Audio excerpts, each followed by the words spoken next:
সবসময়ের মতন আবার ছাদেই ভিডিও করছি। তো আজকে দেখো একটু পরের দিকে ভিডিও করলে আবার ক্যামেরায় ভালো আসে না, সেই কারণেই রোদ থাকতে থাকতেই মাঝে মাঝে করে নিই আমি, যদি কিছু করার থাকে।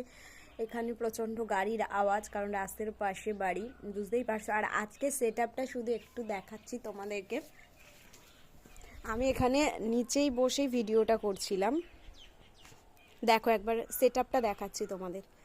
আজকে আমার ভিডিও করা সেট আপ, এখানে একটা মাইক আছে। এই মাইকটা অনেক পুরানো, আমি যখন প্রথম ভিডিও করা স্টার্ট করি, আমি অনেক বছর ধরেই করছি, কিন্তু এরকম প্রফেশনালভাবে বা এতদিন ধরে ভিডিও করে কখনোই করতাম না, শখে কিনেছিলাম।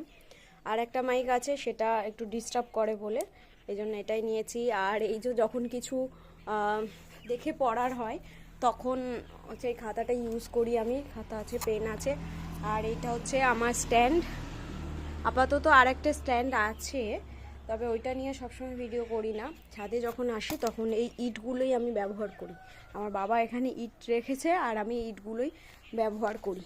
আর এখন দেখো কীরকম রোদ, এই রোদের মধ্যেই ভিডিওটা করে নিচ্ছি, কারণ এরপরে রোদটা চলে গেলে ভালো একটা ভিডিও কোয়ালিটি আসে না। এই গাছটার ভেতরে কয়েকটা পাখি ঢুকেছে, প্রচুর আওয়াজ করছে, মানে আমি ভিডিও করছি ওকে এরকম ডিস্টার্ব করেই যাচ্ছে আমাকে।